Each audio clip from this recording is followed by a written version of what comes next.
Robotic সার্জারিটা আমাদের বাংলাদেশে কতটুকু প্রচলিত বা এর ভবিষ্যৎটা কিরকম? Good question. ব্যাপারটা হচ্ছে কি, ল্যাপারোস্কোপিক সার্জারি, আমরা একসময় কনভেনশনাল সার্জারি থেকে ল্যাপারোস্কোপিক সার্জারিতে চলে আসলাম। মানে আমাদের চিন্তা চেতনা কি, পেশেন্টকে কম ক্ষতিগ্রস্ত করে কিভাবে উন্নত প্রযুক্তিটাকে ব্যবহার করা যায়, সেটার ভার্সনই ছিল ল্যাপারোস্কোপিক সার্জারি। এর লেটেস্ট যেটা চলে আসছে সেটা রোবোটিক সার্জারি। রোবোটিক সার্জারি মানে রোবট করবে ব্যাপারটা কিন্তু তাই না।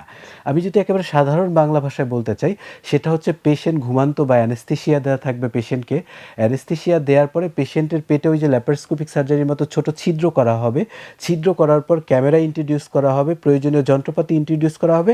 সেইটা রোবটের আর্ম থাকে হাতের মতো, এই হাত বা আর্মের মধ্যে দিয়ে ইনস্ট্রুমেন্টগুলো ঢুকিয়ে দেয়া হচ্ছে। কিন্তু সেই রোবটকে পরিচালনা করবে কে? সার্জন নিজে। সে কি করবে? আপনার আলাদা একটা চেম্বার আছে, কনসোল, ছোট্ট রুমের মতো। সেখানে বসে বসে সার্জন যেভাবে হ্যান্ড মুভমেন্ট করবে, একটা অপারেশন যেভাবে করবে সেভাবে হাত মুভমেন্ট করবে।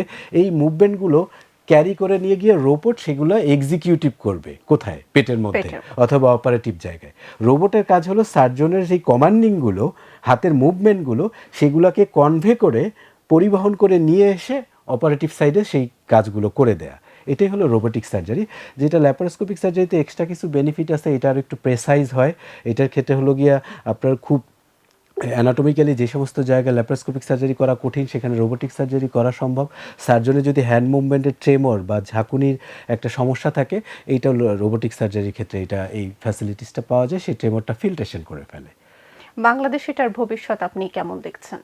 এটা আসলে দুনিয়া জুড়েই জনপ্রিয়তা পাচ্ছে, বাংলাদেশেও জনপ্রিয়তা অবশ্যই পাবে, বাট এখনও প্রাথমিক পর্যায়ে আছে। কারণ আপনাকে মনে রাখতে হবে, এটা হলো সার্জারি অফ লাক্সারি। কারণ হলো এখানে একটা খরচের ব্যাপার আছে, রোবটের ব্যাপার আছে, সেট আপের দরকার আছে, স্কিল ম্যান পাওয়ারের দরকার আছে, একটা লার্নিং কার্ভের দরকার আছে, ঠিক আছে? এর জন্য বাংলাদেশের রোবোটিক সার্জারি শুরু হয়েছে, ভেরি বিগিনিং স্টেজে আছে।